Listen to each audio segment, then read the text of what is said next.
All right, it is now 6:05. Good evening, everyone. My name is Reverend Jesse Gibson. I am a founding member and board member and members of the Advocacy and Policy Committee of AMAC. It is my pleasure this moment to welcome all of you to the second session of AMAC Civics Academic, participating in the election process. Please note that you will be muted and not on video for the duration of this session. We want to hear from you, and we want to share your idea with us as we go through this time. As a candidate come on to speak to us. If you have questions and other things and other comment, please put it in the chat box while we go through this session. The session will be recorded. It will be available live. Once again, I want to welcome you to this session. And before I turn it over to my own friend and sister, Choma, I would like to allow her to watch the video from Senator Ted Mackey, Senator Ed Mackey, who would love to be here, but other activity and engagement we're not allowing to be here. So this time we turn on the video and hear from him through the video.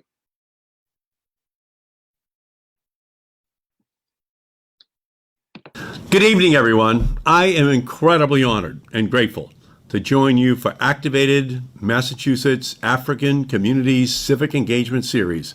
It is a great privilege to join you today to recognize the wonderful work of AMAC and the importance of engaging in the democratic process.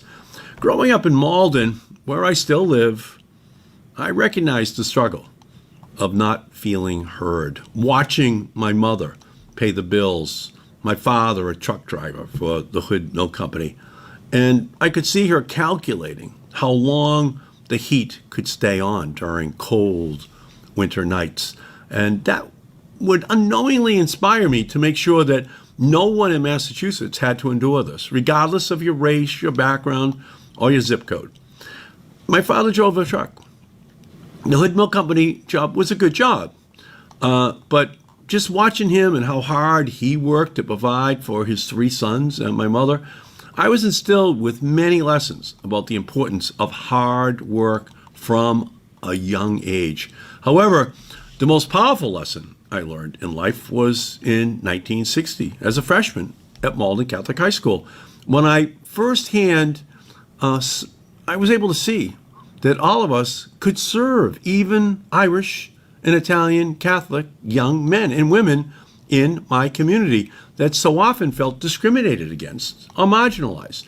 And one of the most indispensable functions of government is attending to the needs of you, the people, from healthcare to education, infrastructure to law enforcement. Voting is a crucial safeguard of democracy, and make sure that your voice is heard on political decisions that will touch nearly every facet of daily life. We have the opportunity to steer our country into the very same vision I believed in growing up in America, where everyone can thrive. Even today, 49% of Malden's citizens are very poor, poor, or marginally poor. 49% of Malden, where I still live. But if we provide opportunity, we know that with hard work, they can thrive. And across the country, some lawmakers value power over principle as they attempt to disenfranchise Black, brown, and immigrant voters. These actions are a troubling echo of our past, a time not so long ago when African Americans were denied voting rights and full citizenship until 1965, which was only 57 years ago. We do not have to look too far back in our own history to understand the consequences of elections and what that can mean for communities that are already suffering throughout our country. Protecting the sacred constitutional right to vote remains my priority, and I will not yield in that goal. And I know you will not yield in that goal. The 1960s were the beginning of this effort to ensure that there was an ability to vote for everyone. but it's a continuing struggle. The 2020 election in Massachusetts saw the highest election turnout that we've seen since 1992, which serves as a testament to organizations like AMAC, who help promote civic engagement while also addressing the needs of the African American community throughout the Commonwealth. And in the midst of a pandemic that's left many in Massachusetts struck with grief, communities all across the Commonwealth turned out in record numbers to cast their votes, and every vote counts. In the face of uncertainty, as the African proverb states, sticks in a bundle are unbreakable.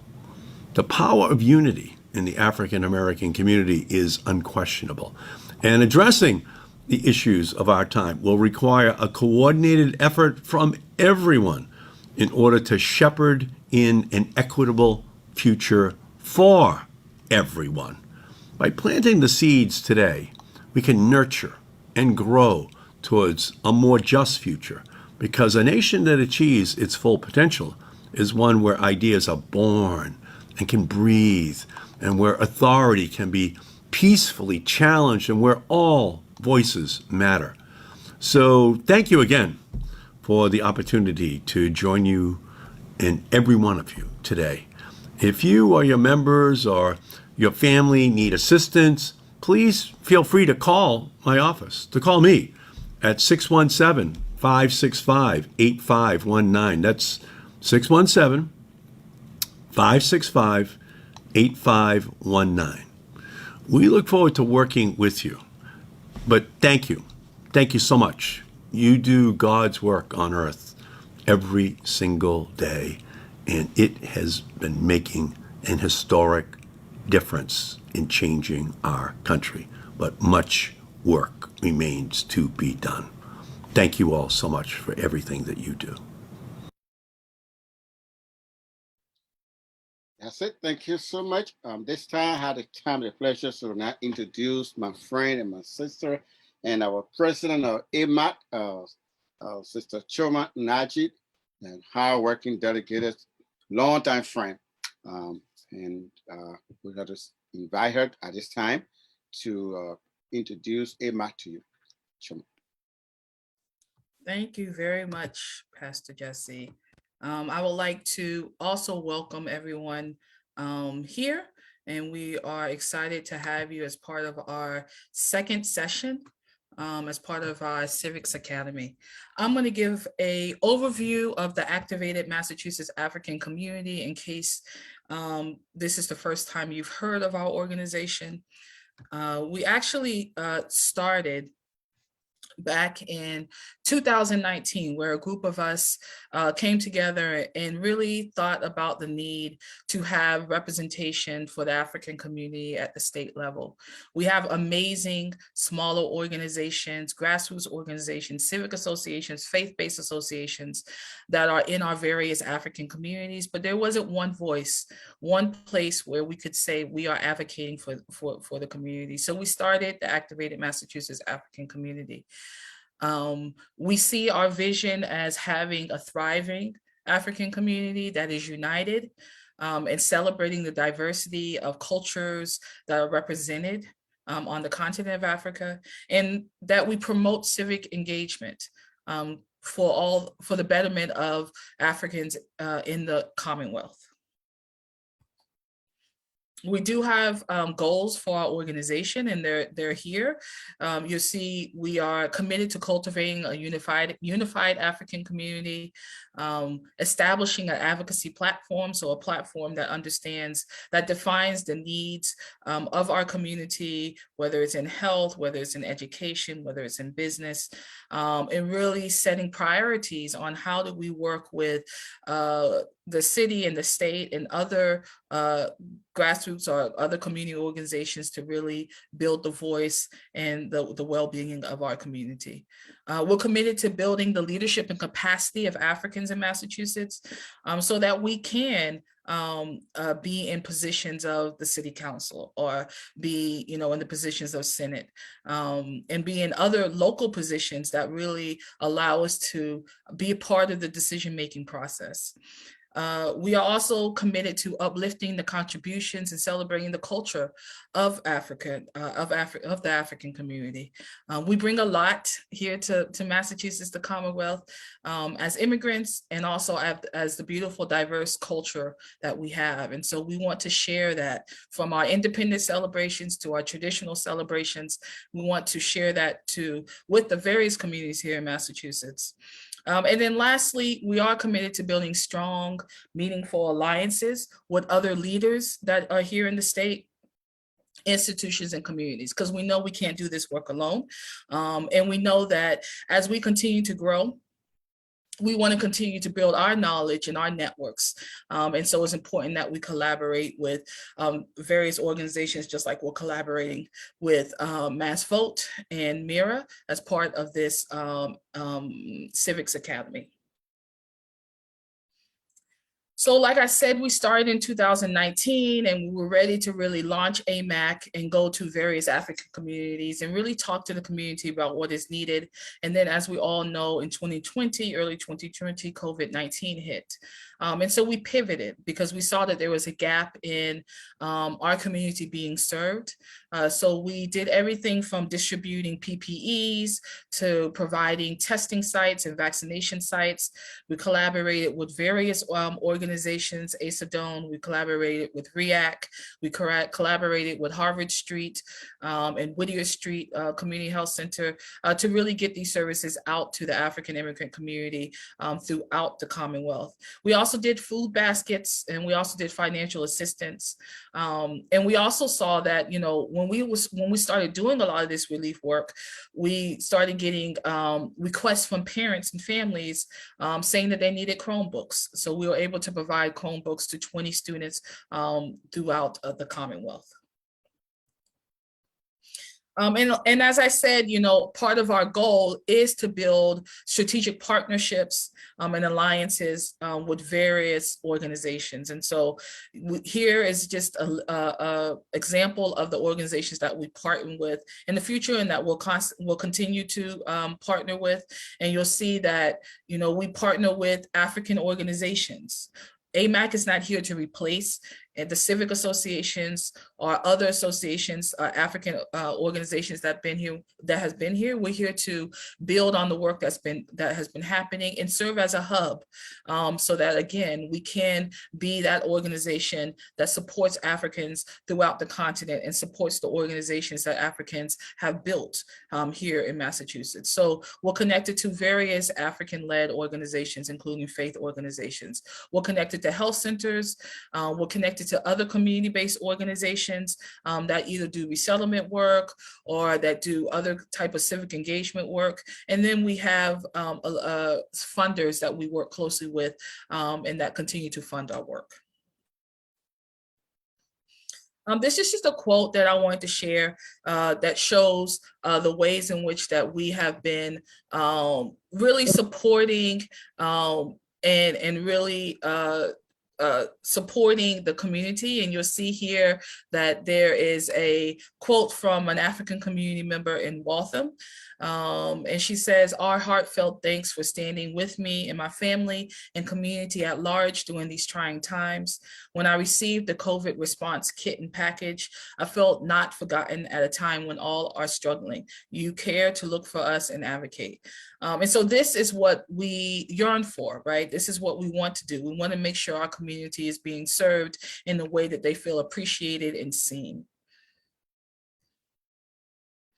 And so this year, well, I should say starting last year, we actually put together a virtual town hall where we had all of the 5 individuals who are running for Boston mayor really talk to the community and share their platform, and the community was able to answer questions.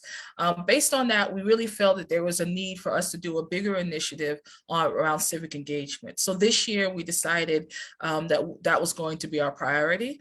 And so we started earlier this year and having community dinner with African leaders across Commonwealth, where we were able to hear more about what is needed in their community and in the direction that they want AMAC to go as part of this work.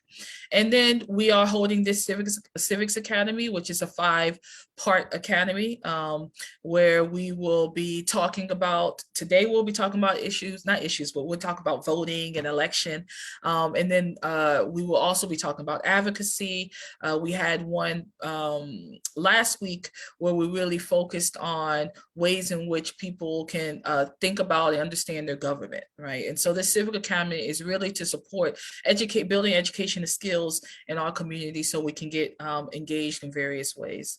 And then we have upcoming activities that we will be doing. We'll be partnering with the City of Boston around a monthly webinar series. We'll be partnering with several state reps and city officials around the African Immigrants Advocacy Day. And then we'll also be doing some voter registration campaigns. And all of these are ways in which you can connect to AMAC and get involved. And so I just want to end by, again, talking about the Civics Academy. This is our second session, and you'll see it's about participation in the election process. We have one coming up next Friday, April 8th, that will focus on economic business development, really supporting our African businesses and understanding the resources that are available and what they need to have in place in order to be in order to really be successful in their business, I should say. And then we'll have April 29th, we'll have a session around advocacy where we will be partnering with Mira on that. And then May 6th, we'll actually be having a session where we will be having a conversation with various mayors from across the Commonwealth. And so that should be a very exciting session for our community to engage in. So I want to close by letting you know how you can get in contact with us. This is just the beginning for us. And so we are really excited and really encouraging folks to connect to AMAC as your beginning step to getting civically engaged, and also as a way for us to really start building that network that's needed in order to address the issues that are in our community.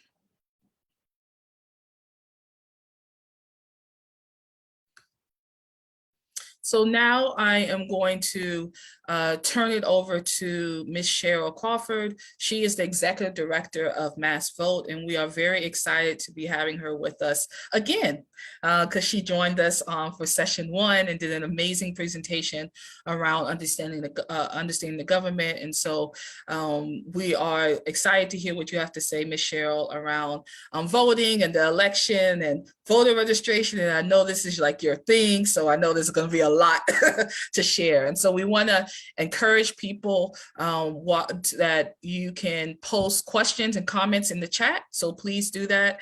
We will have a quick Q&A with Ms. Cheryl after her presentation.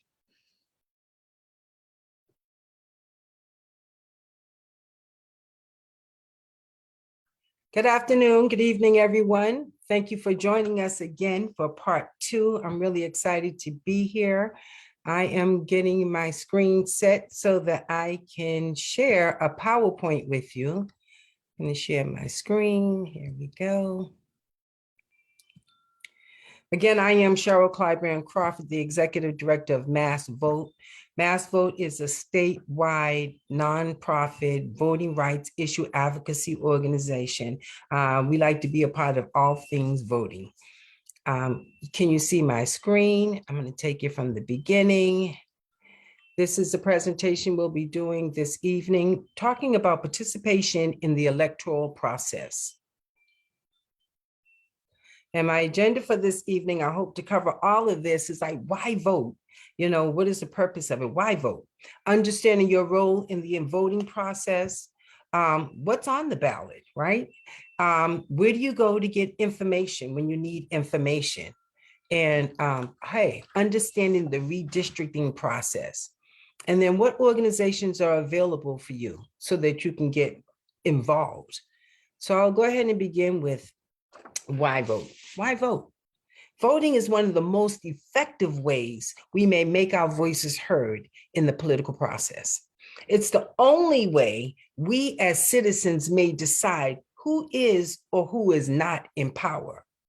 There are many ways we make our voices heard in the political process, whether that be marching in the street or posting our grievances on Twitter. But only by showing up and voting are we able to make direct decisions on who may or may not remain in power. That is absolutely the one place I say we're equal. One man, one vote. Everybody gets one vote. So now you need to really understand your role in the voting process. So when voting for president, right, each of our votes contribute to what's called the Electoral College. The president is not exactly directly elected by voters. Instead, they are elected based on the number of electoral votes they receive. Each state has a certain number of electoral votes. They are calculated by adding the number of congressional representatives in each state has to the 2 senators that they have. So for instance, a state like Vermont has 3 electoral votes. California, however, has 55.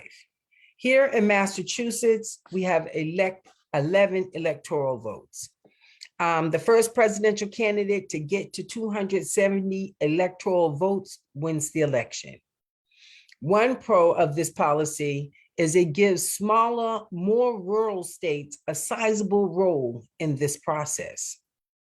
One con, many states like Massachusetts are overlooked because it is very easy to tell which way they will vote, Democratic or Republican. And when voting for all other offices, the candidate that receives the most votes wins.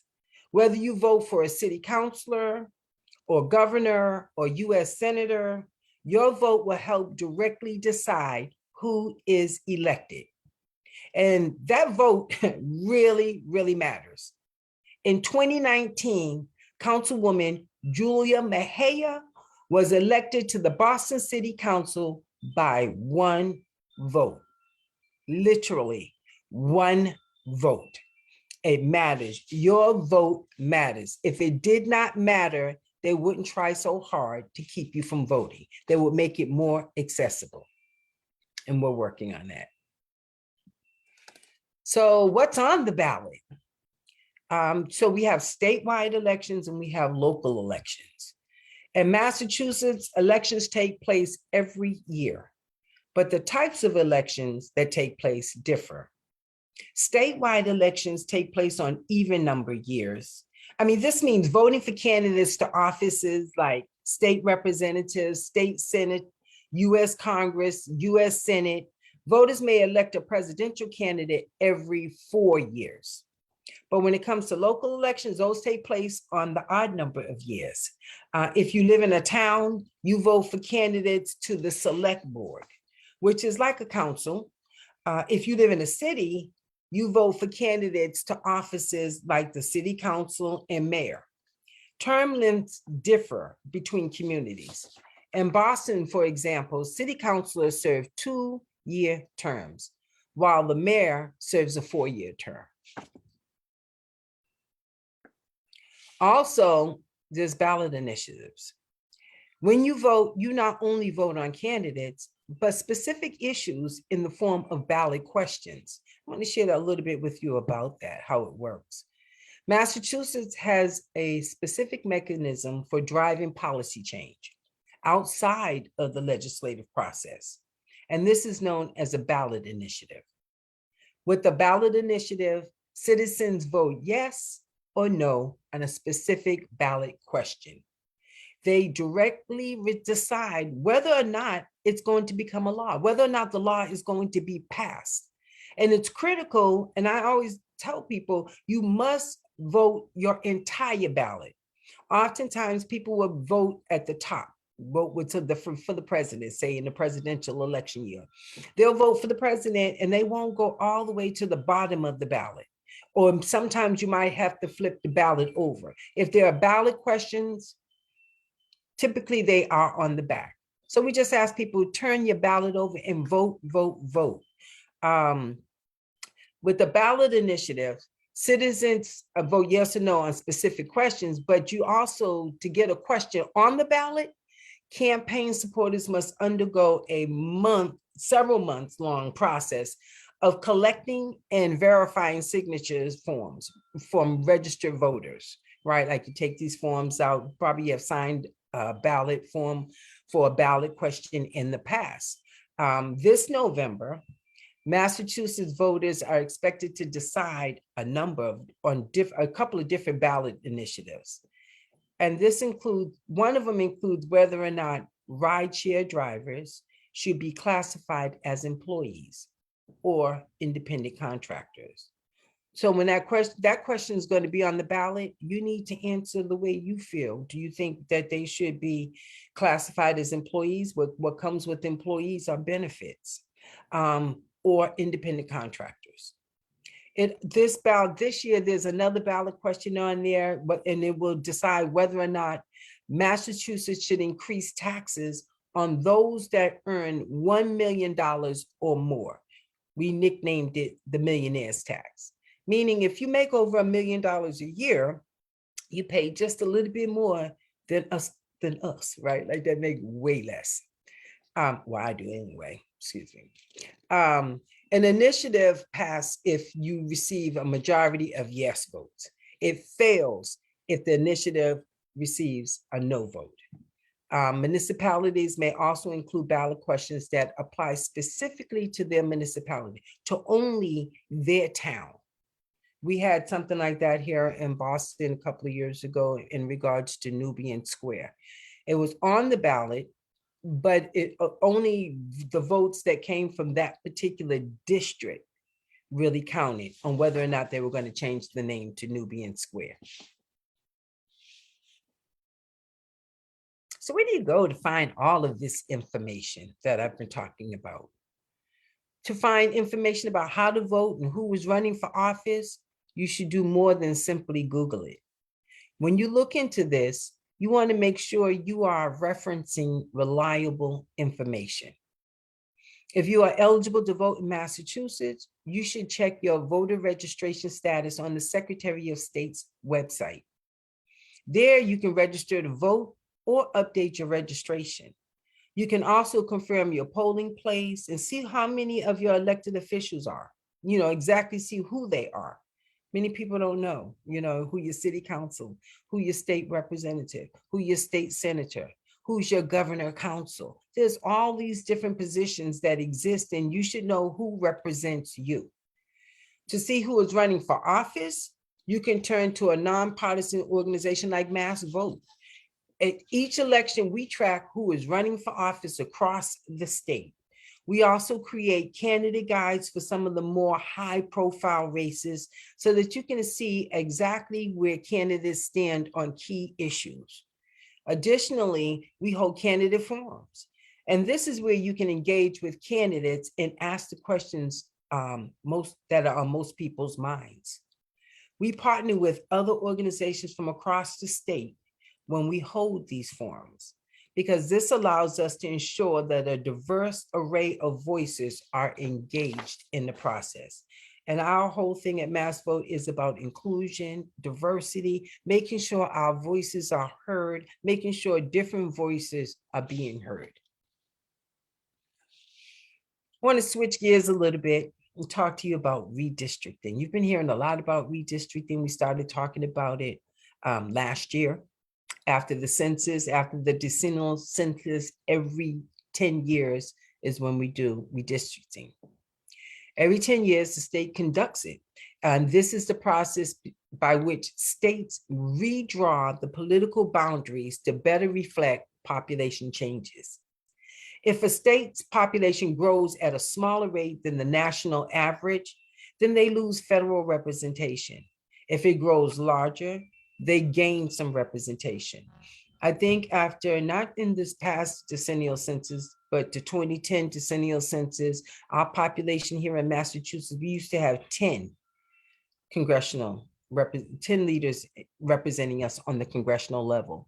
Our population shrunk, and so it became 9, and that's what we have, nine congressional districts. For another example is the United States grew at a rate of 7.4% from 2010 to 2020. Illinois grew at a smaller rate and lost representation in Congress.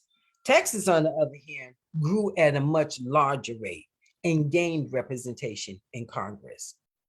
Massachusetts also grew at a rate of 7.4%, so our level of representation stayed the same. But the redistricting process does not only deal with overall population, it also considers factors such as race. Throughout history, non-white communities have often faced discrimination during the redistricting process.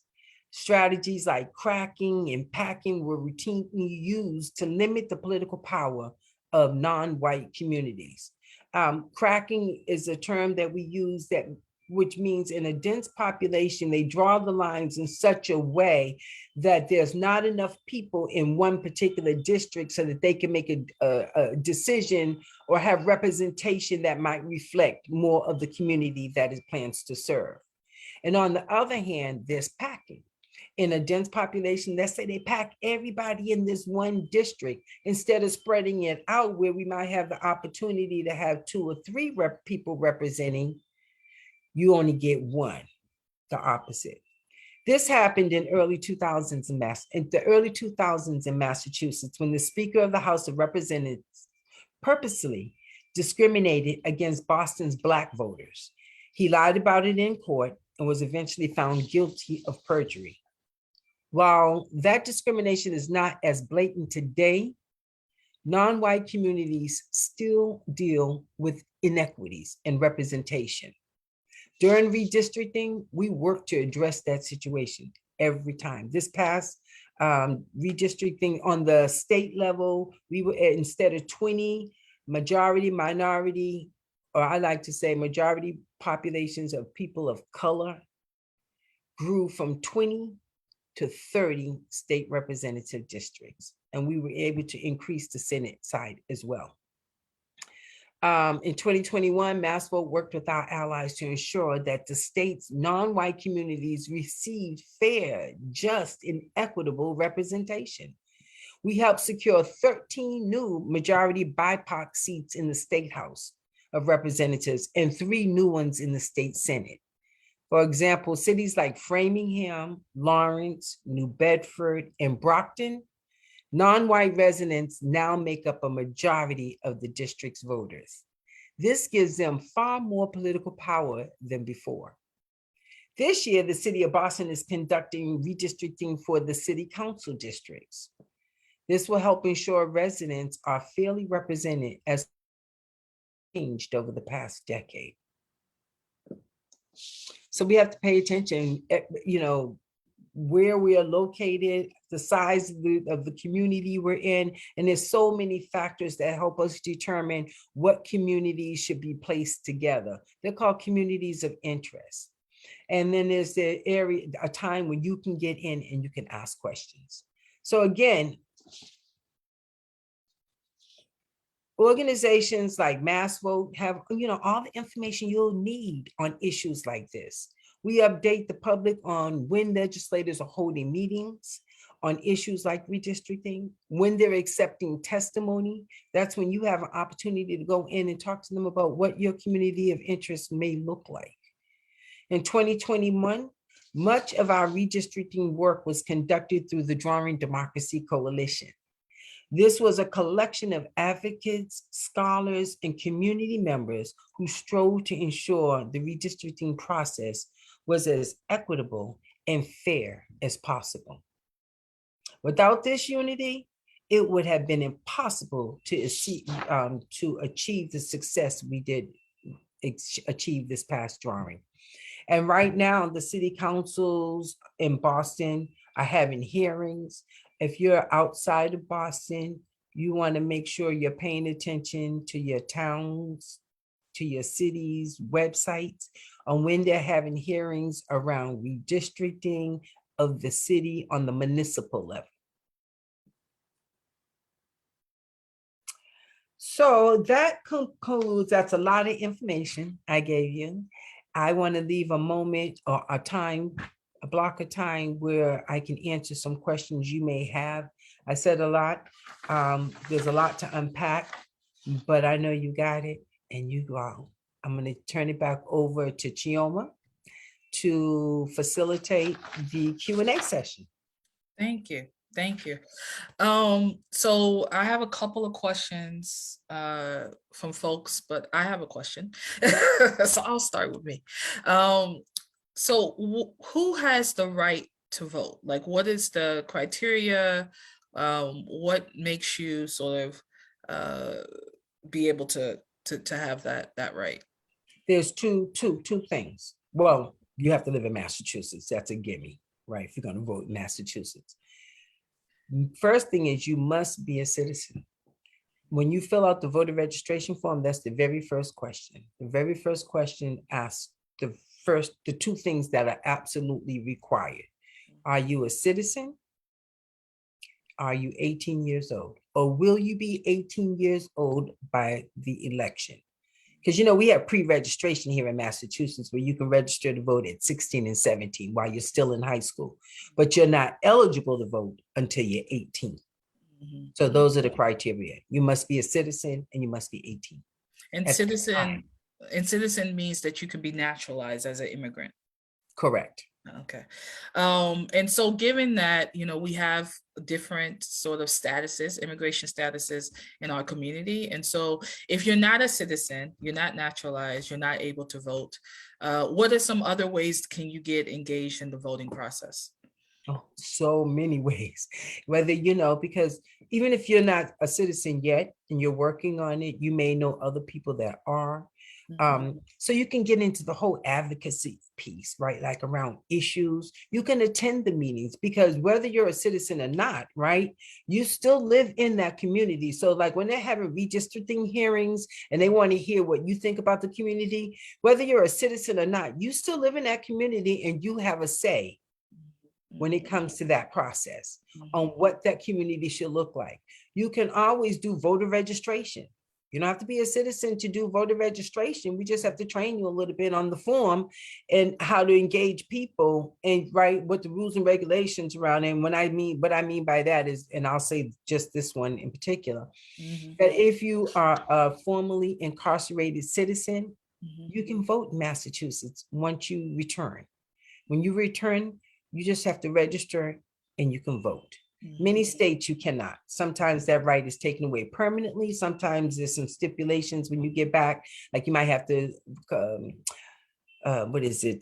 complete your probation or parole, satisfy those kinds of things. But in Massachusetts, the moment you're released, you're eligible to register and to vote. You can go participate. Civically engaged just means that you care about your community. Right. What's happening in your community. Right. Any kind of neighborhood associations, you should join them. You should, as much as you can, as much as your schedule will allow. And I know everybody's really busy, but as much as your schedule really allows you, you should join into those and participate on that level. And the municipal level is where all the action is, honestly. They say local politics are what you really need to get involved with to help inform what's happening at the state and in the federal level. Exactly. Your response, I think, just prompts someone to have a question. For folks who are new to this idea of going to town hall meetings and going to listening sessions that city councilors or reps might be having, what questions should we ask at these town hall meetings? And what and how do we know which is which? Like, what is the most appropriate question to ask? So I want to say there's no most appropriate question, right? Like if we're having a hearing on, I don't know, on housing, the question you want to ask is what do you care about when it relates to housing? Is it affordable? Is it access? I mean, like, there's no right or wrong question. There's never a right or wrong question, right? Like, ask the question that you want to know the answer to. If you know, regardless of whether it's in a hearing, that's just a title. It's a gathering, right? Like, and there's no stupid question, right? Like, Anything that you have a question about and you have the opportunity to ask the source, you should ask the source, right? Like it doesn't matter. Just ask what you want to know.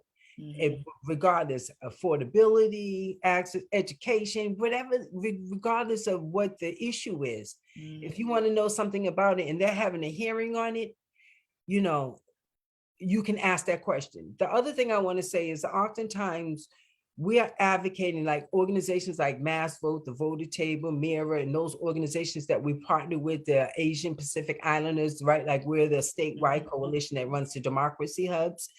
Like we'll offer trainings around hearings. Like right now, when it comes to redistricting on the municipal level, we have a message. We talk to our people about what's at stake, so that to help them formulate their questions, or giving them the theme that we're going with, or we talk about it. And so you can connect with any of these organizations and ask us. And I think, I've been to several hearings and have given testimonies, and from my experience, I think folks really want to hear the story. Right? Like they have maybe the data, maybe they're not aware of the data, but what's important is to really show how is it impacting you as someone who lives in their district or lives in their state, so it can come out any kind of way that you want it to come out, right?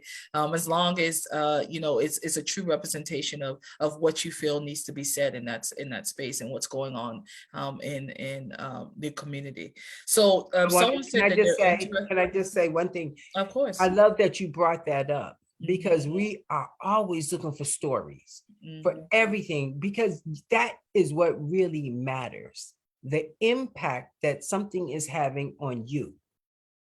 For instance, we're working on same-day registration, election day registration. That's one of the bills we're working on, because we think that will give total access on election day. If you missed the deadline, you can still register and vote. Well, when we were doing the hearings, we were looking for people that missed the voter registration deadline.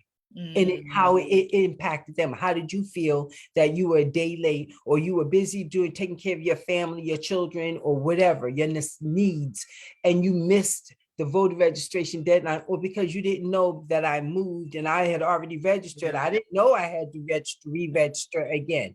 And you do.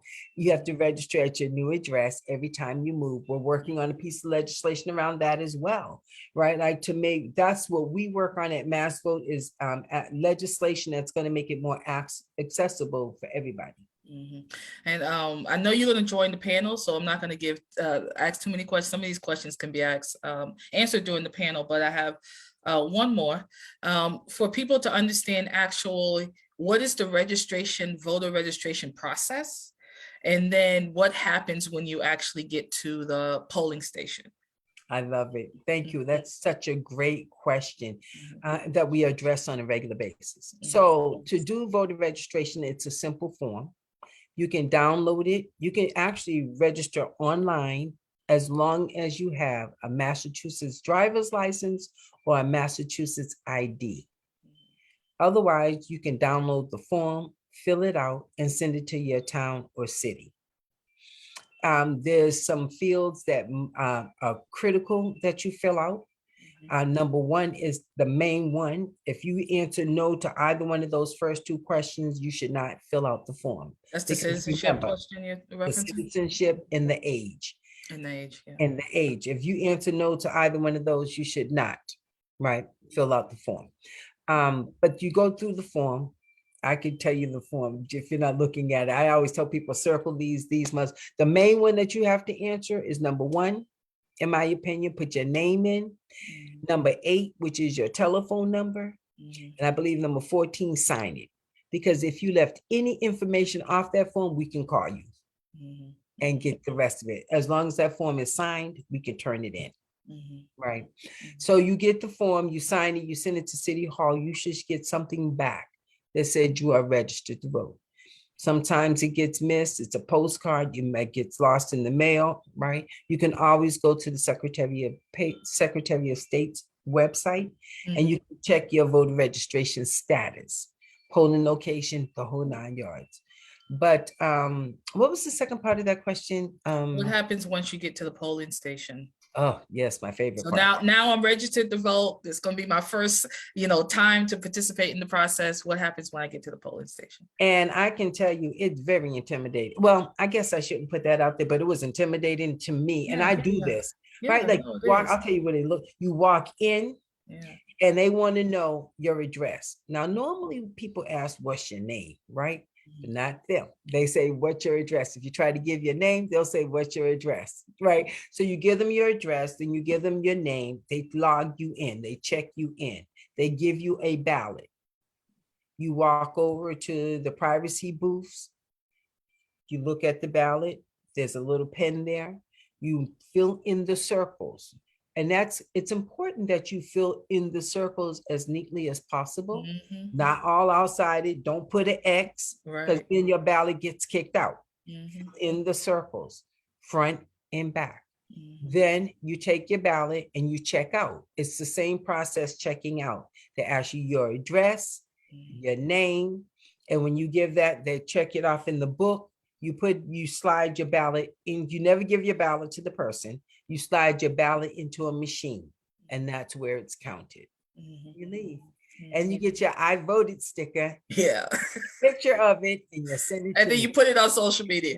And then you put it, well, we did an I voted campaign one year, right? Yeah. Like, Yeah. because we wanted people really to get into this thing. Get your sticker, Yeah. take a picture. Yeah. People love Yeah. taking selfies. Yes. Take a selfie, take your picture, send Yeah. it to us. And we just did a ribbon of selfies all day long. Yeah. Just to remind people that you must vote. Make Yeah. make it fun. Take your children, whether they're old enough or not. Get Mhm. them used to the process. Get Mhm. them so that when they're 18 years old, they do not feel intimidated, Mhm. right? They No, it's feel true. like, oh, I'm supposed to vote. This is Mhm. what you do at 18 years old, Mhm. right? Like, so the earlier you get them into that, the more they stick with it their entire life. Mhm. I agree. Well, thank you, Miss Cheryl. You're going to be on the panel, so I just saw a couple of questions pop in, but you're going to be on the panel, and so we'll be able to get to those questions. I'm going to ask Mr. Kola Akindele to join us, and he is going to introduce himself, and he's going to introduce the panelists that we have this evening. So Well, thank you, Chuma, and thank you, Cheryl. That was really informative. So what we're going to do is have some other folks join in on the conversation, because I think, what you guys are talking about was a great segue to some of the conversations we're going to be having this evening. Again, my name is Kola Akindele. I'm a member of AMAC Subcommittee on Policy and Advocacy, and I'm happy to be here to moderate this information session, if you will, here. So let me start off with some bios. I'll start off with Cheryl, who was gracious enough to present us some of that information here at the beginning. So Cheryl Clyburn Crawford is the executive director of Mass Vote. Cheryl is the first vice president of the NAACP Boston branch. She's a former executive board chair of Emerge Mass, a political leadership training program. Cheryl sits on the Women's Pipeline for Change Oversight and Planning Board. She is an active member of the Order of the Eastern Star, a Princeton affiliated organization. She's a member of the Attorney General's Advisory Council on Racial Justice and Equity. Most recently, she was appointed to the Citizens Commission on Constitutional Amendment, as well as a board member of American Promise. Before Mass Vote, Cheryl served as campaign manager and then chief of staff to State Representative Willie Mae Allen. Born in New York, Cheryl grew up in Boston and is a graduate of Lesley College in Cambridge, Mass. Next up is Wilfred Imba. Will Imba is a state environmental analyst who was first elected as an at-large city councilor in Somerville in 2017. He immigrated to the US from Cameroon in 2011 and was vying to become the first Black person to be elected as Somerville's mayor in 2021. On the Somerville City Council, Will has consistently used his position to advocate for Somerville's most marginalized communities, knowing what it's like to have to move after being priced out of your home. Will led the effort to create the Office of Housing Stability, an office dedicated to preventing the involuntary displacement of Somerville residents who are in the process of eviction or at risk of losing their housing. He has a Bachelor's of Science in Environmental Science from the University of Bo in Cameroon, and an MS in Risk Assessment and Environmental Pollution from the Swedish University of Agricultural Science. Will lives in West Somerville with his wife and 2 children. Next up is Joe O'Brien. Joe is a driven advocate for political change and brings with him more than 30 years of experience in issue advocacy, government leadership, and as a policy advisor. He's a former school committee member, city councilor, and mayor of Worcester, and also worked as a district director for Massachusetts Congressman Jim McGovern. Joe has advised or led more than 40 local, state, and federal candidates' campaigns, with highlights including the campaigns of former Massachusetts Lieutenant Governor Tim Murray and California Congressman Juan Vargas. Joe also has extensive experience in community organizing and advocacy work, and is currently the political and legislative director for the North Atlantic States Carpenters Union. He holds an MPA from Harvard University and is also an adjunct faculty member at Clark University, where he co-founded the school's senior leadership MPA program. Nico Vangeli was appointed as the city clerk in March 2020. Clerk Vangeli has worked in public service more than 10 years and holds a bachelor's degree in political science from the College of the Holy Cross and a master's degree in public administration from Clark University. He is a first-generation American who moved to Worcester from Albania in 2001. Vangeli is passionate about local government and enjoys assisting Worcester residents with accessing clerk service and explaining the city council and election processes. I want to say welcome to everyone here. I just got a message from Joe O'Brien that he needs to turn his camera on due to Wi-Fi issues here. So we're happy to have each and every one of you with us. Welcome. So let's continue on the conversation that Chioma and Cheryl were having. And maybe I'll start with Nico and Cheryl here. And maybe you can elaborate a little bit more, Nico. So what does it take to be able to vote? What are the criteria for you to be able to, go into the polling place and vote in an election? Thank you, Kola. And I think, Cheryl did a great presentation of the voting process here in the Commonwealth of Massachusetts. As an election official, I've been working in elections for about 10 years now. And every year, I think, organizations like, Cheryl's as well as around the Commonwealth are pushing the bar, making voting more accessible every year. And it starts with the legislation process, right? I think one of the most important things that has happened since the pandemic is being able to offer mail-in voting, early voting in person, as well as hopefully same-day registration, which I'm assuming if it doesn't happen this year, will happen in the next state election. So, one of the priorities of the election officials around the Commonwealth is making voting accessible and as easy as possible. And that's what started a few years ago with online registration. So as Cheryl mentioned, in order for you to be eligible to vote in state elections, you have to be a U.S. citizen. So if you're a U.S. citizen, you can register online, through the mail, or in the case of the city of Worcester, we do offer registration sessions in the community around the summer time as well as fall around election season. We go at different colleges, different community groups that we partner with the Women League of Voters as well as different organizations to really boost our numbers. And one of the things that we do find that has helped is people now are using the Registry of Motor Vehicle Services to change voter registration addresses, update contact information. That has been very beneficial to the city of Worcester as well as the Commonwealth. A few years ago now, every time you go renew your driver's license, you can also change that voter registration at the same time. Another thing that we've seen is, if you're using social services, if you're going through Mass Health or any DTA services, you have the opportunity to register there as well. So these efforts, I think, are making voter registrations in the Commonwealth of Massachusetts more widespread. But it can't stop there, right? As Cheryl mentioned, same-day registration is probably going to be a cure for all, because if folks are missing the 20-day deadline or the 10-day deadline as we had it last year or the year before, they'll have the opportunity to do that on election day. There's other states that do it. Just New Hampshire is a perfect example right next door to us that does have same-day registration.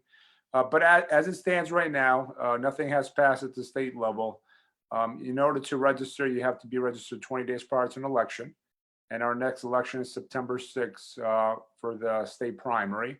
And then the general election, which is the state election, which has, the governor's races, the ballot questions, Congress race, depending on where you live in the Commonwealth, state reps, state senators, and so on, will be on November 8th. So basically, registration is the first step, right? You complete the registration card, you're a US citizen. Once you submit that registration card, it comes to our election offices around the Commonwealth, depending on where you live in the state, right?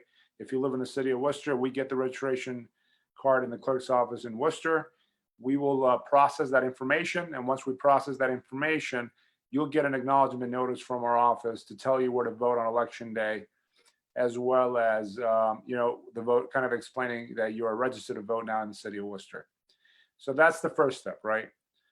If you do lose that notice that comes from our office, you can always go, as Cheryl mentioned, on the Secretary of the Commonwealth's website. If you live in the city of Worcester, you can also utilize our Worcester website as well. And you can find your polling location before election day. But I think one of the most important things that has happened the last few years is being able to, vote by mail. So you don't have to go to the polls on election day, right? Because people are busy, and that's what we found last year. The reason we had one of the highest turnouts in the history of the Commonwealth last year, when I mean last year in 2020, is because of mail-in voting, early voting in person, all these expanding options that I think do boost voter turnout. So I don't know if that was a long-winded answer. No, I figured kind of wrap up some of that process. As we see as an election officials, we see that a lot of people are kind of turning away from election day because they're utilizing mail-in voting, in-person early voting at a greater extent because of the convenience factor. And in Worcester, we offer them around the city, right? We don't offer them at City Hall. If you live in District 1, we'll give you an option to vote within your district, close to your district. And we kind of go around the city to make sure everybody has that opportunity. But sure, I apologize if I was long-winded, so you can jump in. Not at all. I think you did a great job, Nico, a thorough job in explaining the process. So I don't think I need to go into it anymore unless another question comes up. Yeah. So That's what great. I want to do though is I want to follow up on some of that information here, and maybe I'll stick with Nico and Cheryl here before I move to Joe and Will. So I've registered to vote. I've gotten my notice. Now, how do I know what elections there are, right? So I know there are a number of them. I see it all the time. I see the Registry of Deeds or Register of Deeds election. I see the Governor's Council. What is all that, and what are the various elections that are held, if you will? I'll start maybe. So it depends on what year it is. If it's an odd year, it's a municipal level. That means in cities, you're voting for city councilors and mayors. If it's an even year, you're voting on the federal level. State level. And that's state representatives, state senators. Every 4 years is the presidential. Not every 2 years is an even year, right? But every 4 year on the even year is a presidential election. So what you need to, you can find out who's on the ballot from your city or town hall, because oftentimes they put out these ballots, what do you call them? Sample ballots, so you can see who's on the ballot.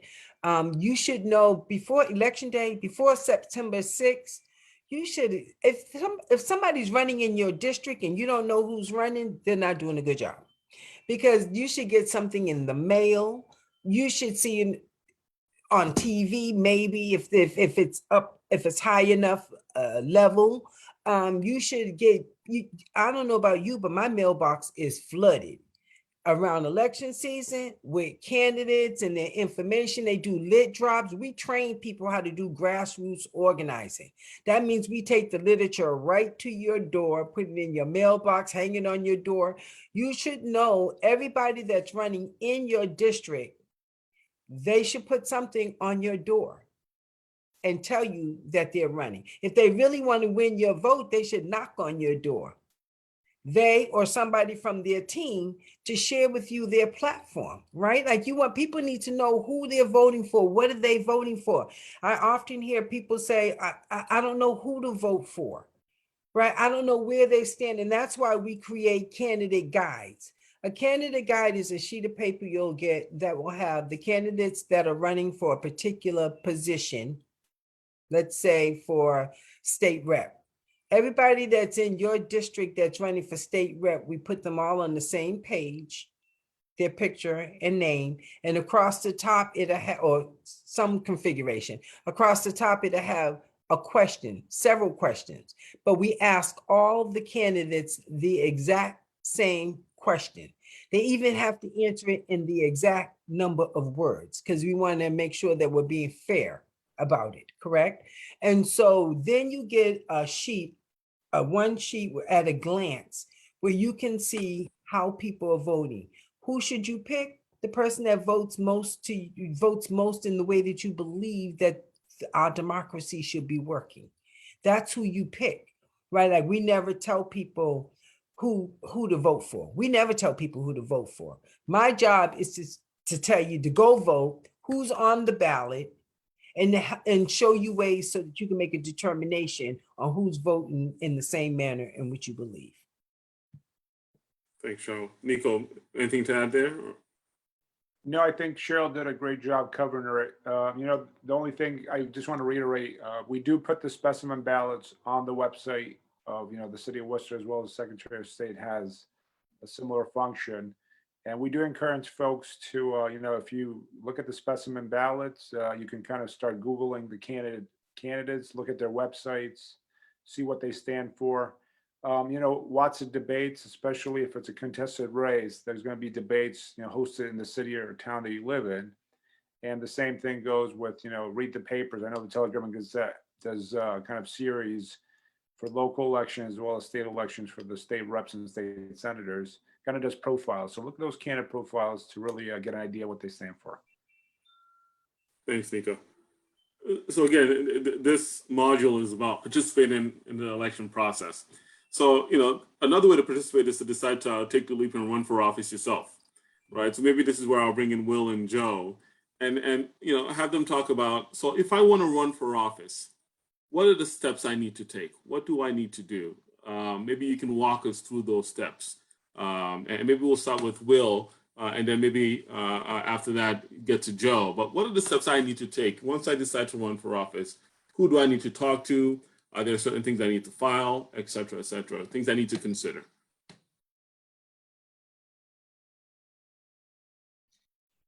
Thank you, Kola. Can you hear me okay? Yes. Yeah, wonderful.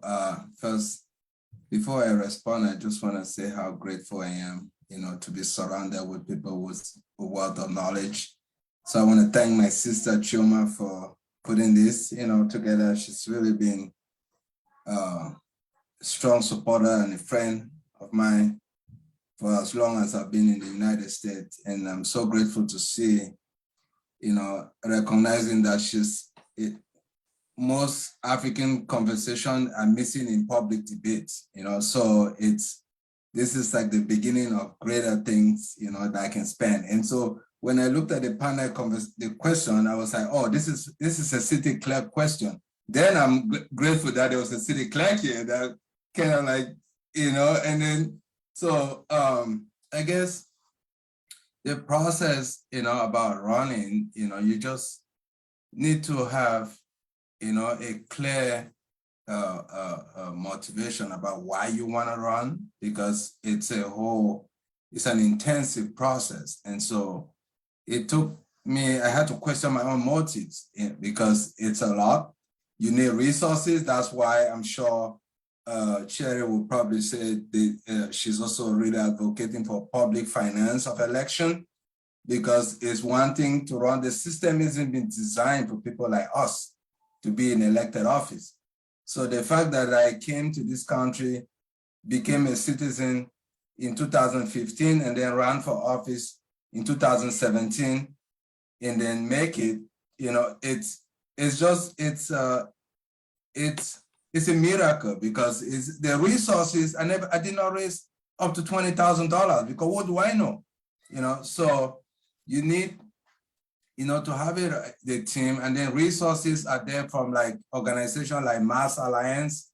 I'm sure maybe Mass Vote also, they have those resources to be able to like guide you to, or what are the steps you need to take because you need to have a campaign committee, you need to have a treasurer, and then you need to be able to establish, like yourself, and then you also need to gather signatures, certain amount of signatures to get on the ballot.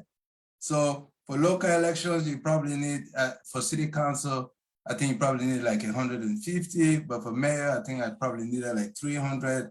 So you need a certain amount of signatures for people to be able to like validate you that, you know, they want you to run. And so beside the signature, you need a campaign team, a campaign committee.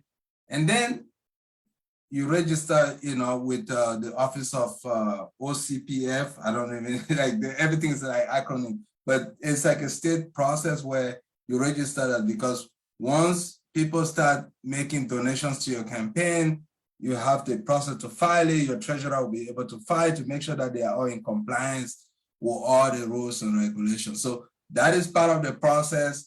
And then you now, you know, like activate the next step now to now build your volunteer base, you know, by really going out there and talking to the voters every single day, one person at a time, having a conversation, and then build from the ground up. That's what they call it, a grassroots, because otherwise there's like, it will become a pipe dream. And so that is like, in a nutshell, that is the process. Thank you, Will. Joe, can you add some insight to that? Sure. I wanted to run for office. How do I do it? Great stuff. Well, first of all, thanks for the opportunity to join all of you. And I think Will touched on a lot of really great stuff there. I think I want to kind of emphasize a couple of key things here. And I apologize for this view. I'm at my classroom, so it's not quite the perfect view here. But first of all, and I will touch on this, really important, make sure you start your campaign here in Massachusetts or any state, making sure you filed all the right forms and keeping it legal, as I like to say, right? A lot of candidates trip up by not knowing the rules about having to file, or about how to get signatures, or how to raise money. And I want to point out that every city and town has a great resource, which is their board of elections or their city clerk or town clerk. I would strongly recommend, if you think about running for office, as a general rule, they're not all as terrific as Nico is in Western, but most are remarkably responsive. There's different rules if you're running for local office in communities that are less than a certain size. You have to kind of register it and file with that local authority, larger ones with the state. So really important to think about keeping it legal. I'm just muted myself. Muted again. I'll put in the chat a guide that comes from the Secretary of State that explains some of this. That's a good resource. But so start by keeping it legal, filing the right forms, and knowing the rules. So I would start with that, and once again, go to those town clerks. Second, I will mention this. There's a number of really great organizations. Mass Alliance is one he mentioned. I'll put their website in the chat as well. And Emerge Massachusetts works with women candidates that do really remarkable work to train candidates and campaign workers. So I would strongly encourage. They both tend to have a somewhat progressive bend. So I'm sure there's someone on the other side. I'm more familiar with the more progressive groups. And then the last thing I have a little PowerPoint that I'll send over to Cole and he can share with you that I do with my students. But when you think about campaigns, I like to remind people to think about the three letters: MOM, M-O-M, money, organization, message. Any good campaign, if you're going to run for office, you have to raise a little bit of money. Sometimes local office just a little tiny bit, big office a lot. Organization, getting volunteers and people, and then having a message. So good campaigns are about really three basic principles. When you want to run for office, you got to raise a little bit of money. You got to get some folks involved, build a little organization, and you got to have a message that you're communicating why I'm running and why I can add value to the public conversation. So that was probably a little longer than you're looking for. And I do hope we take a moment at some point in the conversation, when we think about getting involved in public office and public life, we think about running. But I would say for many people, and I'm sure Cheryl would agree on this and Will would, that the best way to get involved to start is to just volunteer for a campaign. The beauty of being a volunteering for a campaign, it doesn't matter what your status is. You can, and what resources you have. Anyone can volunteer. You don't need a lot of money. You just need a will to be able to get involved. Finding a good candidate and getting involved is the absolute best way, I think, to learn about politics and And I think the best candidates are people that have worked on a few campaigns and learned a little bit from others. And when they jump in, they've got a little behind them, plus they've got a little network and people to call on. So I would really say before you make that jump, call Cheryl. She'll point you towards some good campaigns, or call Will, or call me. We'll help you find some good people to get involved with. But I encourage you to get involved in campaigns. There's no restrictions on who can participate. Age, gender, whatever, anyone can play a role. Thanks, Joe. And you actually segued to my next question, right? And this is open for all, right? So again, as Joe alluded to, you know, I don't want to run for office, but I do want to get engaged and do want to get involved in a campaign. How do I do that? What does that look like? And what are the various roles within the campaign? So I want to start with that. I wanted to jump in at the end of this last segment that they were talking, but it's a good segue as we start talking about that. Two organizations were mentioned, Mass Alliance and Mass Vote. We're two different kinds of organizations. I think this is a great time to talk about nonpartisan versus partisan work. Mass Vote is a nonpartisan work. What that means is we're no party. We don't go Republican, Democrat, Independent. We're just no party. Our information is really educational about how, why, what, right, is on the ballot. We do endorse ballot questions from time to time, because if you're a C3 nonpartisan, or most nonpartisan organizations are C3 organizations. C3 is a tax ID, just a tax designation, shall I say. We're a C3. We don't get into any partisan work, which means endorsing candidates. Mass Alliance is a C4. They do partisan work. That's my sister organization, brother organization over there with Jordan, right? And they do the partisan kind of work, like where they support candidates. Mass Vote does not support candidates. However, it's Joe mentioned Emerge program. I'm one of the founding board members from the Emerge program. Emerge program is it's in the C4 vein because they train Democratic women. Anytime you put a designate, they don't train all women. They only train Democratic women.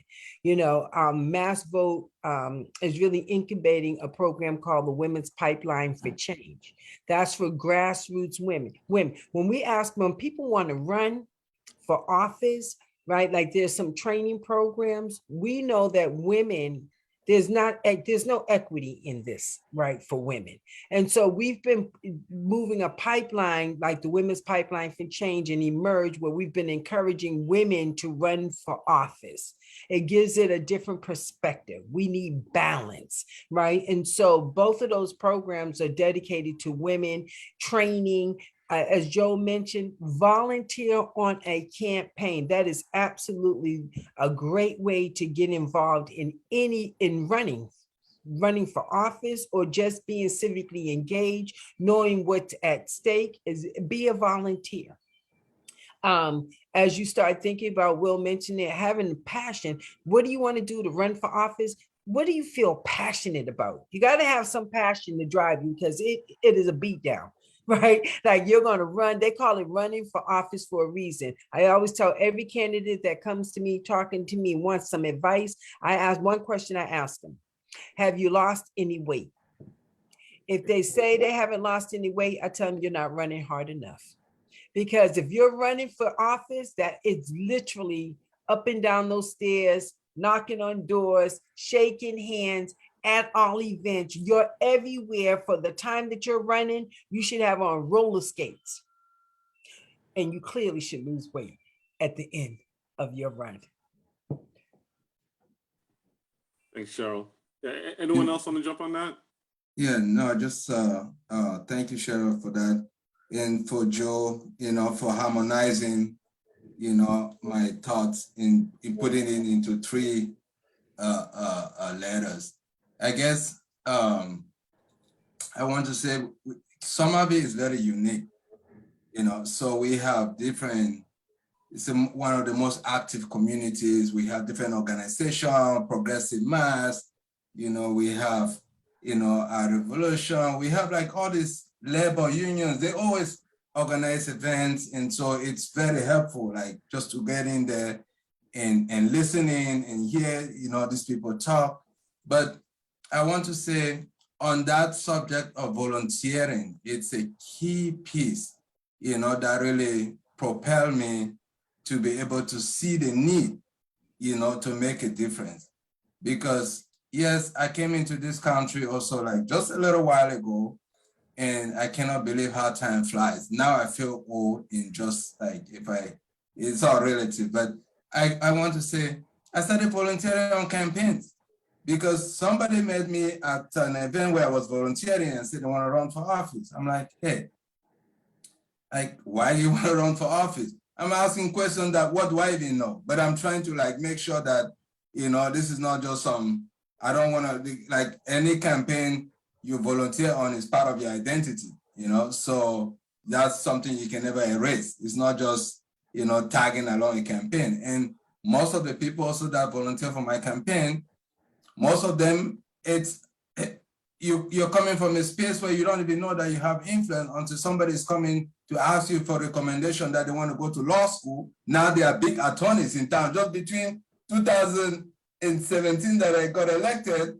most of the people that, like I gave them recommendation, they're all attorneys now. These are my volunteers. So it makes a huge difference because I told myself that I'm really grateful to be in this great country. I'm not a citizen. How can I, contribute? And so part of that was, like just either helping out on campaign or going to like community meetings and different volunteer activities to be able to like, provide my own service. So volunteering is one of the foundations that you can it open doors for you beyond your own imagination. So I want to say that is the key piece that people should be able to realize that, and then that's when you also find out about like, if this is something, that it's worth your time and effort. But I really thought that just going to all these meetings and seeing that in a whole city like Somerville, which prides itself to be the most progressive city, but almost every spaces that you go to sit there, you're the only one that looks like you. But yet, so it's good to be there so that you can talk about yourself and your story, because if you're not there, other people will talk about your own story on your behalf, which is not going to be accurate, So it's just been transformational, like for me to be in this space, having this conversation. That's why I say it's the beginning of great things, because my goal has always been to have, like see a lot of representation in municipal government, just so that people don't have to sit there and decide what is good for you, what you need, and without even giving the chance to even talk. And don't sell yourself short, because sometimes I felt like when I made that decision, I asked myself that, look at my accent. I've not been in this country for a long time. I just became a citizen, but it doesn't matter. The American people are smarter than this. They understand the need, that change is happening. And if you see a need, be the change that you want to see. Okay, making that just two other quick things. I saw someone put a couple things in the chat. As I think Cheryl mentioned, there's a lot of great of 501c3 organizations that are out doing work around different issues. Like there's environmental groups like the Environmental League of Massachusetts, and there's a number of different kind of environmental groups that do work around elections where they put nonpartisan work. There's Mira, if someone just put Mira in the chat, Mira does some great work around educating and mobilizing stuff. So it's not just volunteering on a campaign, but it could be if there's an issue you're passionate about, around immigrant rights or around the environment. There's lots of other organizations that are doing work in that political space, quote unquote, not necessarily endorsing candidates, but getting communities of folks involved. So I would encourage folks, if there's an issue you're passionate about, there's generally these days a politically aligned group that is doing some work in that space to educate voters. And then just sort of building on, Will had a great point, and I think Cheryl touched this as well.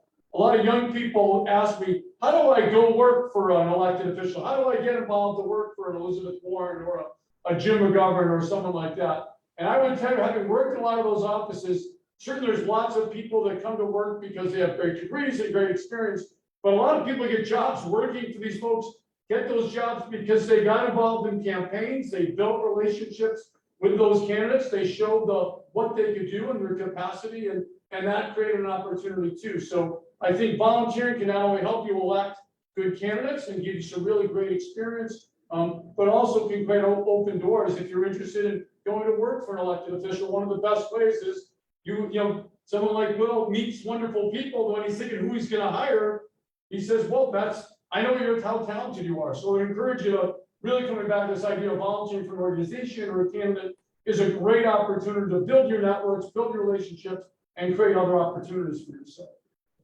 That's a great point, Joe. And, you know, one of the questions we do continue to get is, you know, how do our folks, how do our kids, you know, get more involved and work in some of these offices? So thank you for that point. Just to remind folks that, you know, if you have questions. Sorry, go ahead. No, I just want to thank, you know, like I'm telling you, know, Joe has a really profound insight. Because when even the volunteer asked me for recommendation, I was like, I'm not sure you're serious in getting to law school. I never knew that like my recommendation would mean anything, but she came back and said, well, it's like they asked me, like a city councilor gave you a recommendation, it's a big deal. I was like, wow. Oh, that's great. Great. So just to remind folks, if you have questions, please feel free to put it in the chat. Let me read some questions here that I have received from folks here. So one, and maybe this is a Nico question, says, are you mandated to declare whether you're a Republican, Democrat, or independent? That's a great question. So basically, when you first register to vote, you have a few options, right? You can select the Republican Party, the Democratic Party, unenrolled, which is also known as independent, or any of the political designations in Massachusetts. If you do enroll in a political party, if it's Democrat or Republican, during state primaries, you can only vote in the Democratic primary if you're enrolled in the Democratic Party. In the Republican primary, if you're enrolled in the Republican Party, or Green Rainbow, you know, there's some other, you know, minor parties in Massachusetts as well. But if you're registered as unenrolled, also known as independent, you can select any party ballot on election day and during the September state primaries. So that is the only difference when you make that decision. Thanks, Nico. And maybe someone else, maybe Nico or someone else can elaborate on this. So what are the ward elections that we see on our ballots, right? It seems like they're within parties. You know, Cheryl can jump in as well, but basically ward elections in, you know, in the city of Worcester only happen every 4 years during presidential elections. They happen in March. That's where we, you know, have basically the ward committee members on there. When we elect, you know, when we vote in the presidential primaries, we also vote for the state committee woman as well as man, as well as the ward committees in the city of Worcester. I wanted to ask, I wanted to say that municipal elections are nonpartisan. Is that correct, Nico? Correct. I think certainly that's the case in the city of Worcester, and I think in most places. I don't know about Boston because Boston's nonpartisan. is nonpartisan. Yep. So In Somerville. and Somerville as well. And, Yes, and some, no, Sorry, go ahead. So most local elections, yeah, as far as I know, are nonpartisan at the local level. When it comes to the state election, that's where you know, the parties come in play. And the interesting thing about what, when I hear Kola, when you talk about ward elections, I think every city is also different in terms of its own nomenclature. So in Somerville, we have 7 wards. So there's like 7, once there's an election, each ward can be contested. And then there are 4 at large. So when I got elected in 2017, in the fall, I was representing the whole city. I was an at-large city councilor. So there are 4 at-large and 7 wards. So when you say that, and then in Cambridge, it's another, everybody's there. It's, I don't know if it's a ward or they're all at-large. It's like, we're all kind of like just zoom in into our own little community, know exactly what is going on. But so when you say ward election, it's almost like I'm thinking about our own local ward election. So I did not even think about ward committee, or I don't know what happened at that level. I mean, and maybe I can touch on that just for a second, because that is another entry point, as Will was talking about. In some cities, there's a division of district councilors and at-large councilors, and Actually, thanks to some great advocacy work. I know Cheryl was involved in this in a number of cities. We're now going to be seeing more cities with district school committee elections. Thanks to great advocacy work that's been done around that.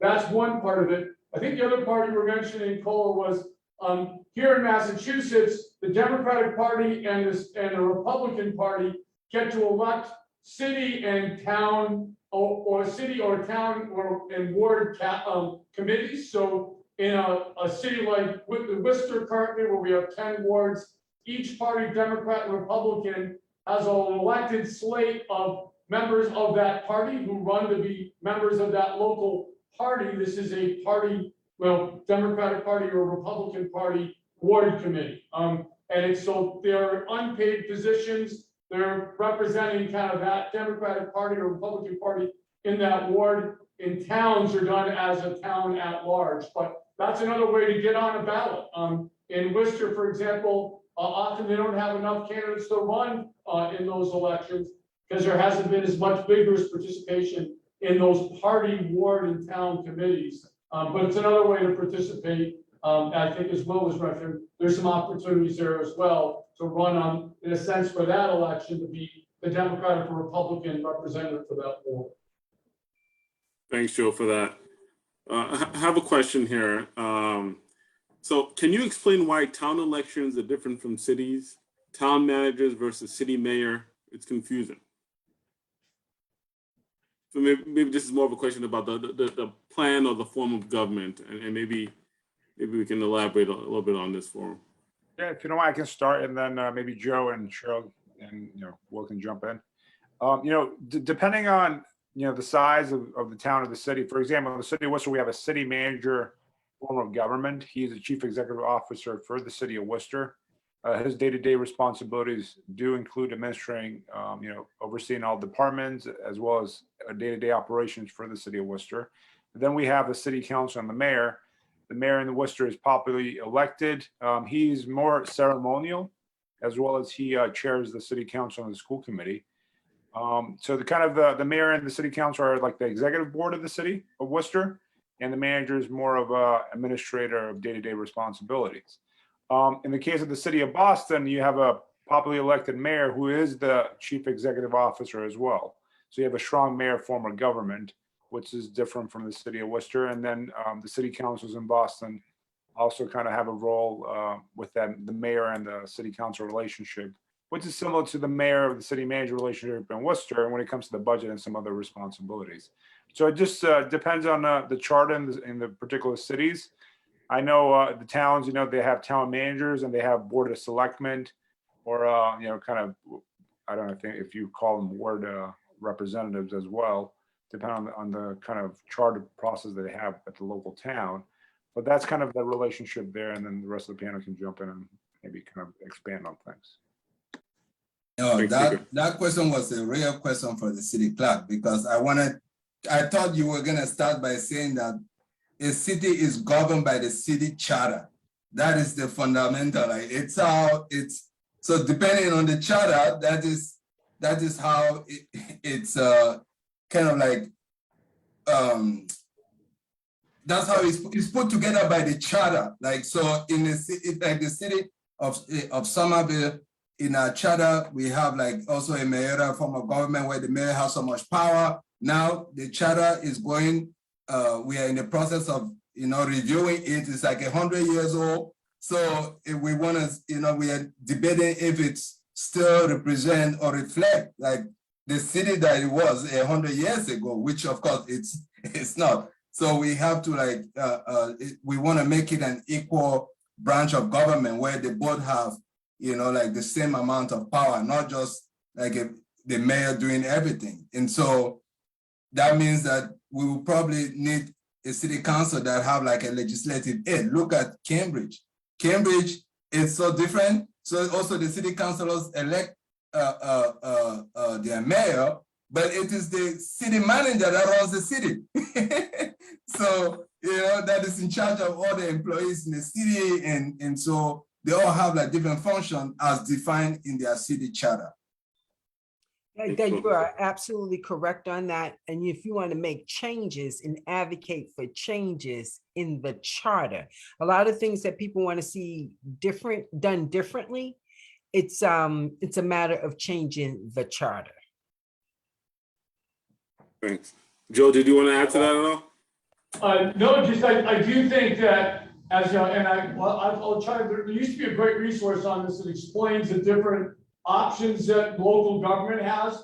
But I just want to once again give a shout out to Cheryl and some of the great advocacy work. Some of the real systemic change that's happened in the state has happened because of charter change, giving more power, for example, to district councilors or district school committees. And I think it's really something to think a little bit about that structure of government, how people get elected, how they're chosen is really important. So it's also another avenue to bring about, I think, change within a community is to look at the structure. For example, some cities had all at-large city councilors, which is really hard. You have to run citywide, raise a lot more money.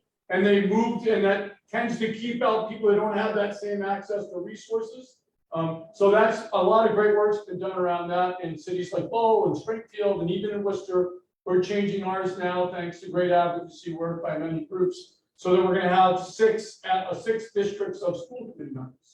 So take a look at your local charter, and that might be an opportunity for some reform. There's some great groups out there that are out there doing great work to kind of support that.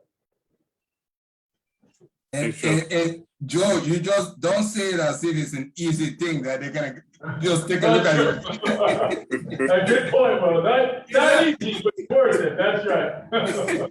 Yeah. So I mean, like once the cities undergoing a charter review, like Shana said, then that's the time where you gotta pay attention, go to some of those meetings, because otherwise they will have like a lot of, like just figureheads there, sit there, they just reproduce the same thing that's gonna last again for another 100 years, So and before you, of course, once they enact some of those changes, it will be on the ballot. So it will be like during election season where you can go and say, hey, you want this review or you want these changes or you don't want them. So yeah, no, it's a lot of civic education that is involved in the whole process. And a lot of people are so busy, they say they don't care about politics, not knowing that politics care about them. A couple more questions here, and this first one is for Nico. So we've talked a lot about volunteering and campaigning on politicians or candidates' campaigns. But this question is more about how do I volunteer on election day? How do I become a poll worker, if you will? That's a great question. And, we have kind of campaigns around the year, especially as we kind of approach elections, to recruit poll workers, right? We need, in the city of Worcester, right now with our growth, we need about 400 poll workers. So it takes a whole army to pull off election day because you have 62 precincts. I can't even imagine the city of Boston with thousands of poll workers. And then one thing that we do recruit is bilingual poll workers, right? We like to have multiple language skills at one location. So if it's Spanish, if it's Portuguese, if it's Vietnamese, we know that there's a large Albanian presence in certain neighborhoods. So we try to put some Albanian speakers in those neighborhoods. So we are strategic that way in the city of Worcester. But your first step here in Worcester is go on the city's website or stop by the election commission. We'll get you an application. There is a stipend for the day. We pay $210 for wardens and clerks for the day, and you're expected to be there for 6 a.m. in the morning, and you wrap up by bringing everything back to City Hall by 9:30, 10 p.m. You also are paid for training, so we require you to go through a training course for 2 hours. It's $40 for that training course. So it's basically $250 for per election. But remember, now with early voting through the mail as well as in person, we're also recruiting extra help to help with that process. So there's a lot of opportunities if folks are interested. And that's what we find with a lot of new candidates for local office, as well as city council or school committee. They start by working the polls, understand the process, kind of understanding what takes place on election day and getting some of, interaction with the residents and the voters. And then they kind of make the leap to running for office. So we recommend you start with polls. Now, Nico, do you need to be a citizen to be a poll worker? Currently, the law does require you to be a U.S. citizen. Doesn't have to be a resident of that city. I think there certainly has to be looked at it, especially with the growth in operations here in the city of Worcester, around the state as well. Because I get where the law was put in a long time ago, but maybe it's we were discussing charter changes. Maybe that's something that Cheryl and the rest of the kind of nonprofits are looking to change and bring about positive change that it can certainly look at, because that's why we're talking about also in the city of Worcester about allowing non-U.S. citizens to vote in local elections. So maybe that the poll worker aspect of it also should be looked at. Well, I saw your microphone unmute there. Did you want to add to this? Are we talking to me? I'm sorry, I missed that. No, Will. Oh, well, yeah, so good. So the other question I have, and again, if you have any questions, please drop them in the chat. So we've talked a lot about, or we talked a little bit about, the various parties here in Massachusetts. So I guess my question is, how does one get more involved in their political party? What's the process there? What are the opportunities, and how do they do that? So I know there's, I used to be an elected Democratic State Committee woman, right? And so I know Boston has ward committees, from Democratic ward committees and Republican ward committees. Each neighborhood, it's by around within it's very local. You can attend those meetings. You can hold an office within there, because they always have a chair and other treasurer and other local, positions. And within the ward committee, you can go to the convention, right? Like you start whichever party you belong to, right? I don't think the independents, I don't know if the independents have a party the same way that the Republicans and the Democrats do. They don't. Okay, but you can join the awards, because there's a ward that you live in, right? Like it's split out into wards. You live in a Republican ward and a Democrat ward, right? Like they're split out the same way we do redistricting, so to speak, right? Like there's representation wards and within the wards and the precincts. Go to those meetings, because and then go to the convention. The convention is fun. It's coming up in June. I don't have the exact dates, but it's usually in June. You can go, you can volunteer there. You can volunteer at that convention and really be on the floor and hear, and it depends on what year it is, whether they're doing policies, right? Things of that nature, or whether they're doing candidates. And when they're doing candidates, you get to hear all the candidates, or everybody shows up. Everybody shows up for the conventions. The conventions are fun. They're very informative. They have lots of vendors there with lots of information, places where you can sign up to volunteer even further, places where you can sign up, like Emerge usually has a booth at these events. There's a whole bunch of Act Blue. There's a whole bunch of people that vendor at these places where you could volunteer with those kind of organizations, or within the party themselves. Yeah, I'm seeing a couple of questions here about how do you get to be a delegate at a convention? Yeah, and I want to say, first of all, I'm sorry that I got a little distracted. I got my two kids here. They thought it's already 8 o'clock. I'm like, no, I was trying to tell them. And they're like, Daddy, is it 8 o'clock yet? So back to, just maybe I'll just move forward with this question. I guess, if you're new to a city, to a town, one of the first places to know, beside the library, City Hall. And at City Hall, the city clerk is your most valuable resource. That is your window right there to understand, what, if you don't even know your ward, don't bother, just ask him, which ward do I live in? Who is the Democratic chair of the city? Because I'm telling you, all this thing we are talking about is because we are knowledgeable, but they're all things in obscurity, and it's been designed that way to keep people uninformed. They don't know which ward they are in. They have no idea, like a question about how to go to a convention. First of all, even to belong to a ward committee, you have to be voted. You can go there for as long as you want. If they've not made a decision to vote you, that you're part of that ward committee, then you learn your lesson when it's time to elect, like delegates or then you realize that, oh, you've been here for like the longest time. Nobody really wanted you there because nobody even educated you that, hey, do you want to be official? So they will take a vote and then vote you in. So it's all part of the system, You cannot live in an institution that was built on racial hierarchy and subjugation, and you think that, as an immigrant, as an African, you just come and then just get your way. So it's a whole complex structure, but we are all knowledgeable here, and also use us as a resource, to be able to get access to any information you need. Because if I don't know it, I'm gonna look for it for you.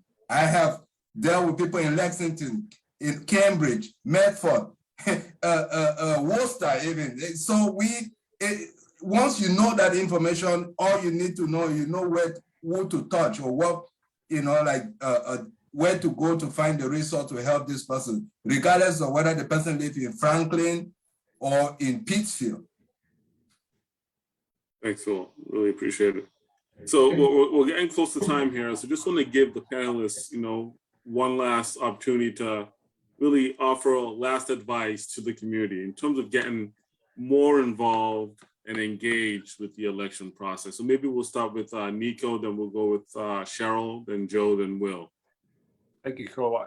Yeah, no, I think I would encourage anybody who's participating tonight to always vote on election day. A lot of clerks around the state, as well as election officials, and nonprofits and community groups and organizations, they put a lot of effort to get the word out, as well as make sure the process is fair, transparent, and accessible. So start with that. First register, but then also show up on election day, because I steal a phrase from our city manager here in Worcester.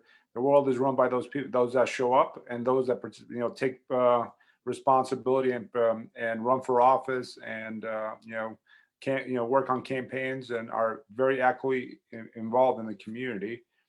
And the other thing that I would kind of leave with folks tonight is start with working at the polls, and this way you're not only offering a service to the clerk's office here in Worcester, but you're also offering a service to the voters of your city or town, because you're making sure that there's enough poll workers on election day, and election day goes without any hitches. So thank you. Thanks, Nico. Cheryl? Great, yes. The one thing I want to leave you with is your vote matters. Your participation matters. How do you do that? Connect with your neighborhood associations, your ward committees.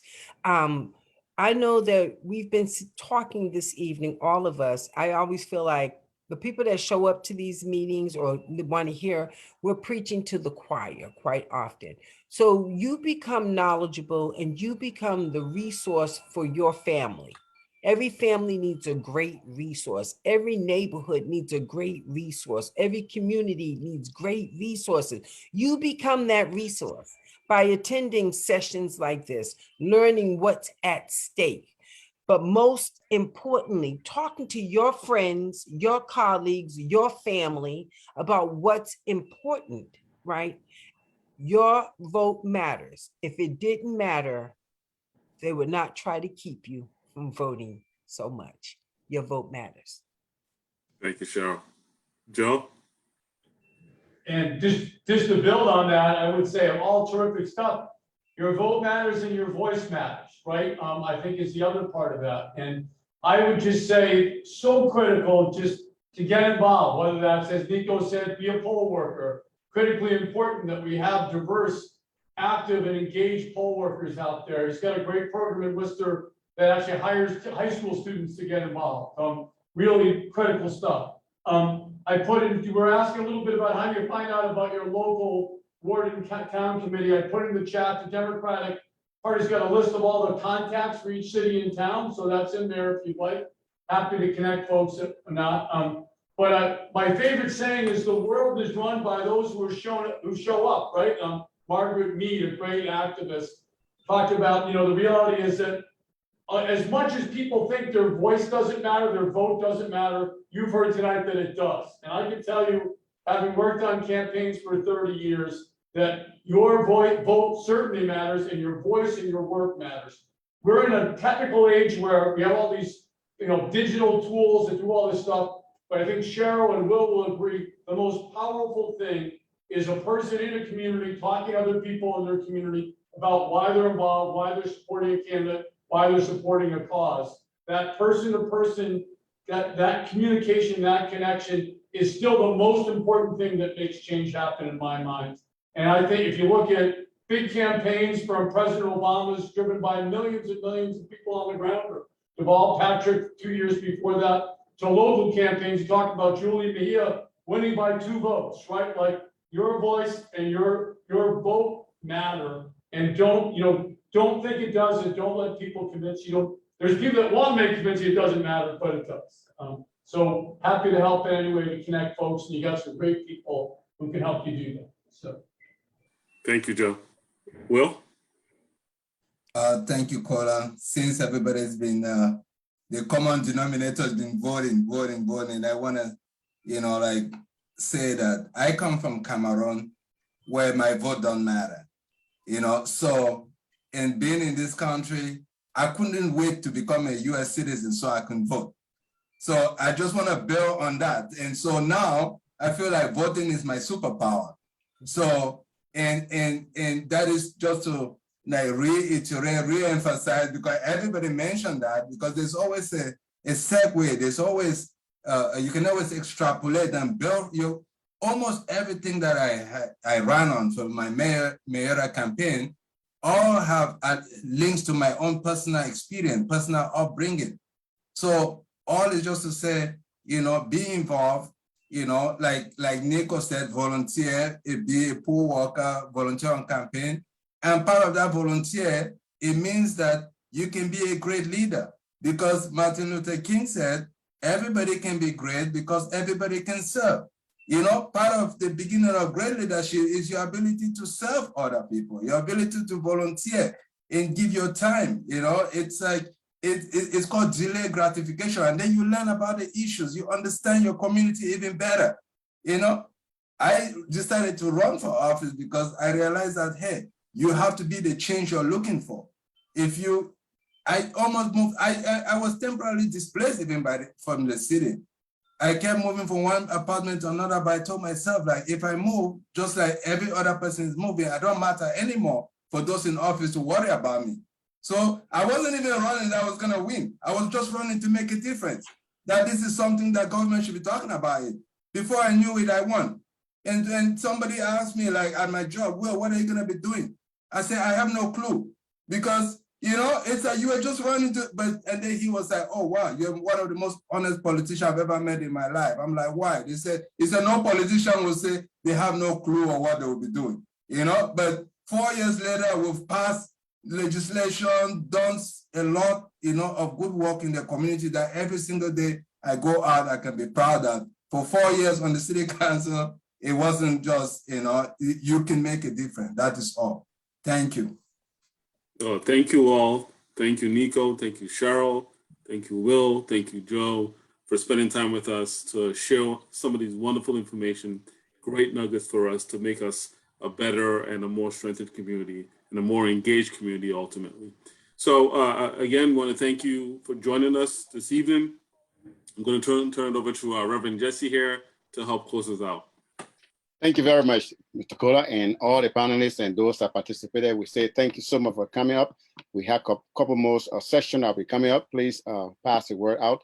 We say thank you so much again for giving your time to us. AMAC is appreciate all that you have done for us, and we look forward to working with you. Have a great night.